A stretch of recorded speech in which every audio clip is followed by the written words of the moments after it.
Hello hi అందరికీ నమస్తే, welcome back to DVS news channel. ఈ మధ్య అయితే తెలంగాణ గవర్నమెంట్ ఒక స్కీమ్ అయితే ప్రవేశపెట్టింది. ఏంటంటే రాజు యు వికాస్ అనే ఒక స్కీమ్ అయితే ప్రవేశపెట్టింది. దీనికి అయితే చాలామంది అప్లై చేసుకుంటారు, చాలామంది యువత అప్లై చేసుకుంటారు. యాక్చువల్ అసలు ఇది ఎవరికి వస్తుంది, ఎవరికి రాదు అనే విషయాన్ని నేను ఇందులో డిస్కస్ చేయాలనుకున్నాను.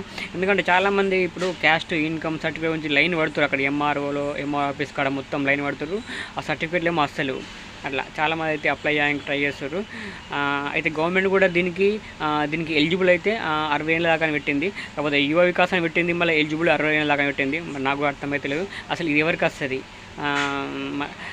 సబ్సిడీ మాత్రం 60 నుంచి 60%, 80% ఉంటాయని అంటుంది గవర్నమెంట్. ప్రభుత్వం అయితే దీనికి అప్లై చేసుకోవడానికి రేషన్ కార్డు కంపల్సరీ అని చెప్పింది ఫస్ట్.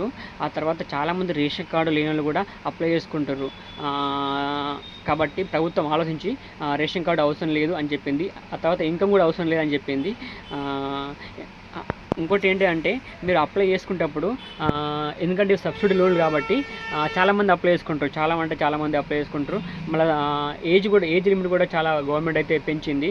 55 నుండి 60 సంవత్సరాల దాకా పెంచింది. కాబట్టి మీరు ఏదైనా అప్లై చేసుకోవాలనుకుంటే, అంటే చిన్న వ్యాపారాలు చేసుకుంటే, అంటే ఇప్పుడు పాన్ షాప్ కానీ, కిరాణా షాప్ కానీ, ఇంకా వేరే సంథింగ్ అంటే ఇప్పుడు మోటార్ సైకిల్ రిపేర్ కానీ, ఇటువంటి మీరు అప్లై చేసుకునేటప్పుడు మీరు లోన్ అనేది 2 లక్షలు 3 లక్షలు అయితే నాకు తెలిసిన మటుకు 2 లక్షలు 3 లక్షలు అయితే పెట్టుకుంటే 50,000, ఎందుకంటే లేకపోతే 1,00,000 ఇంత లోపల పెట్టుకోండి. అంటే చిన్న వాటికి, ఎందుకంటే గవర్నమెంట్ కూడా వీటిని ప్రిఫరెన్స్ ఇస్తుంది ఎక్కువ మటుకు. ఎందుకంటే ఈ సబ్సిడీ లోన్లు కాబట్టి నాకు తెలిసి 4 లక్షలు అట్లా అంతగానం ఇవ్వకపోవచ్చు.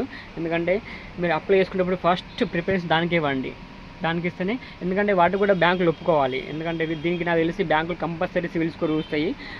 చాలామంది సివిల్ స్కోర్ చూడంటారు. కాకపోతే మీకు ఏదైతే సపోజ్ మీకు 2 lakhs మీరు అప్లై చేసుకున్నారు అనుకో, 2 lakhs మీరు అప్లై చేసుకుంటే దానికి మీరు సబ్సిడీ కింద 1,40,000 అయినా ఇంకా 60,000 మీరు కట్టాలనుకోండి.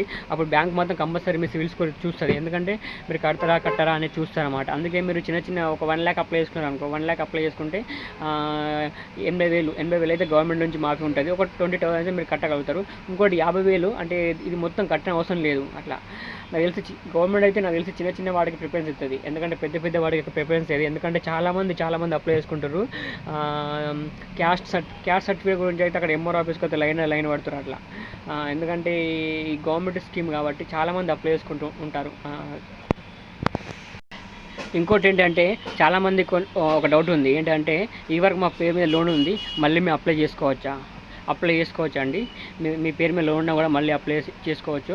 అందుకే నేను ఏమంటున్నా అంటే మీరు లోన్ అప్లై చేసేటప్పుడు తక్కువ అప్లై చేయండి. 50,000 లేకపోతే 1,00,000 ఇంతలో అప్లై చేసుకోండి. ఎందుకంటే ఈ సబ్సిడీ లోన్ కాబట్టి మీకు తొందరగా వచ్చే ఛాన్స్ ఉంటుంది. సపోజ్ మీరు 3 lakhs 4 lakhs అప్లై చేసుకున్నారు అనుకో, ఆల్రెడీ మీ పేరు లోన్ ఉంది కాబట్టి మీరు అమౌంట్ కట్టాల్సి వస్తుంది. కాబట్టి బ్యాంక్ వాళ్ళు కొద్దిగా ఆలోచిస్తారు అన్నమాట.